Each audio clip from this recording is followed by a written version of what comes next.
Joining us, former Trump White House Legislative Affairs Director and Chair of the Advancing American Freedom Board, Mark Short, Punchbowl News co-founder and MS Now political contributor Jake Sherman, and former California Senator Barbara Boxer. Mark, you were chuckling. I caught you chuckling. Yeah, I was. What is next in this YOLO area? What do you think of that theory of the case? I think that the president is right, that whether or not it's President Obama, President Biden, President Trump, when one party's in control, Americans want divided government. And so the expectation is to have a midterm cycle that elects Democrats. I don't think that he doesn't care about his own approval ratings. I think he does care about that a lot. I don't think he's as been invested in his fellow Republicans in the midterms. And so I think he probably looks at it as past the midterms about believing that there'll be an opportunity for legacy building.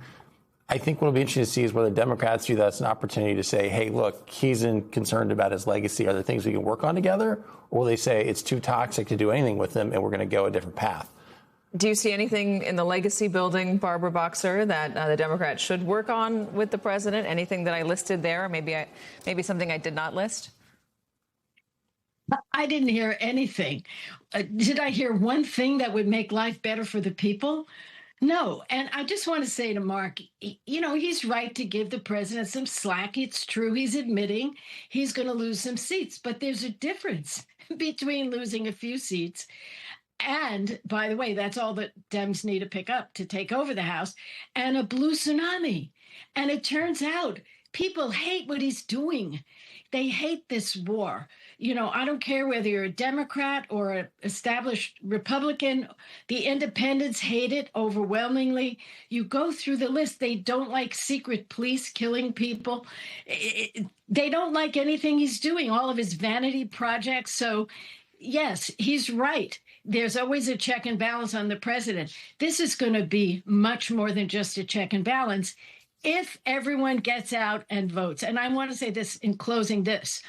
I'm nervous about everybody saying, oh, it's over. You know, we're going to take back the House now, maybe the Senate, and people relax. You know, you cannot sit back. The only thing that's inevitable, as Ben Franklin said, is death and taxes. Nothing else is inevitable. So if people stay motivated, these No Kings rallies are fantastic, but it means you got to get out and vote and stop this voter suppression bill that's in the Senate. Jake, how do Republicans feel about the president not so much focusing on their electoral prospects? Well, a few thoughts here. Number one, when I first met Mark back in 2009 and Republicans were on the brink of taking back the House majority, when he was up here working for Mike Pence, that was a 67, I think, if I'm right, seat swing in the House 63. Of Representatives. That is 63. Okay, 63. I'm sorry. Thanks, Mark. That's not possible anymore. The map is just very different than what it was in 2010. There are too many tightly drawn seats to have the kind of tsunami that we had in the past. I mean, could it be 20 seats? Yeah, I think that's the outer bounds of it. And listen, the president has convinced most members of the House, and I do really believe this, most House Republicans, that if they just follow him and execute on his agenda, then they will be immune to political consequences, because those same voters that go out and elect him as president will then come out and vote for Republicans in the House. I don't think that's right, based on, I don't know, like 200 years of history. So I think that is silly. I think that's foolhardy. I mean, there are a couple Republicans, let's call it 30 Republicans, who are in tough seats. And by the way, that is defining tough very broadly. I don't think there are truly 30 Republicans who are in battleground seats, but maybe there are.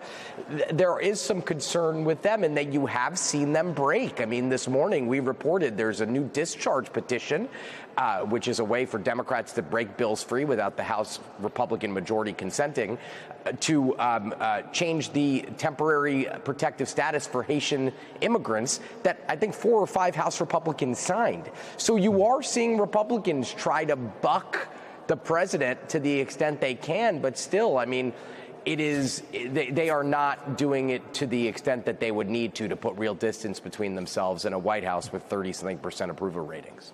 So let me ask about the approval ratings, because a moment ago you said you think he cares. They are, and they're bad, Mark. They're real bad. Let's put the UMass Amherst latest numbers up. UMass, YouGov, AP, 33%. That's a low.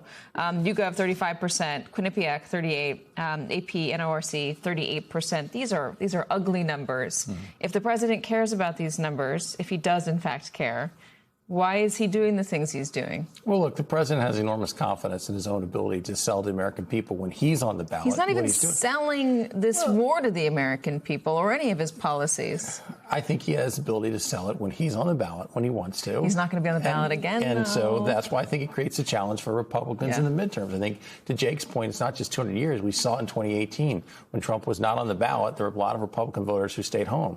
And I think that the challenge for them right now is that I think that this president's shown a willingness to engage in primaries, unlike others. And so they're kind of trapped because they feel like if they show distance now, they could get primaried.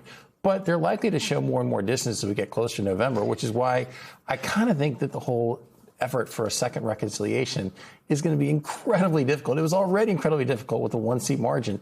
But there are going to be plenty of Republicans who are looking at that point to show distance because they've gotten through a primary, which I think really doesn't make a reconciliation bill that likely. So, Jake, talk about that, about the second reconciliation bill that Mark is referencing.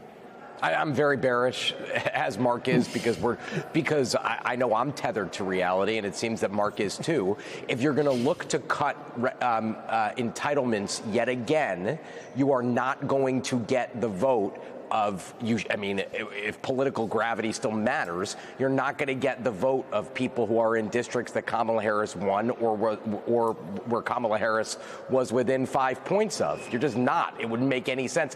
I was quite frankly surprised that so many Republicans voted last time to cut entitlement spending, whether you call it waste, fraud, or abuse, or cuts, depends on your political persuasion. Now, Brian Fitzpatrick, in one of the toughest districts in America, didn't vote for it.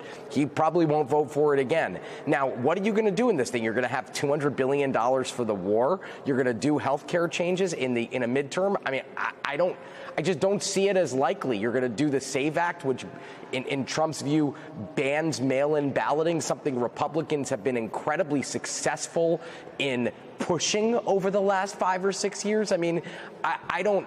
Again, with all due respect to the prowess of the leaders in both chambers, things like this don't happen in election years for a reason, because they're very difficult. Barbara, weigh in. I will weigh in. I agree with them. I mean, I don't see this reconciliation bill because think about it. People are suffering already, can't pay for their health care. They're going to dig deeper into that. They're not going to go and say to the billionaires, sorry, we gave you too many tax cuts. We got to take it back to pay for this war. That's what this is all about. So they're going to cut help to the American people, things they need, health care, all the things they count on in order to pay for a war that nobody supports. What, 25% of the people? And we don't know where it's going at this point. But, you know, I have to say, Trump is just simply on the ballot, whether his name is on there or not. He is such an overwhelming presence in this country, in everything he's doing and everything he's saying and everything he stands for. And people are mad about it. Last thing I'll say here is, independent voters, we don't pay enough attention. If you look at the country, a third are Republicans, a third are Democrats, a third are independents. And these independent voters have had it. And they can break either way.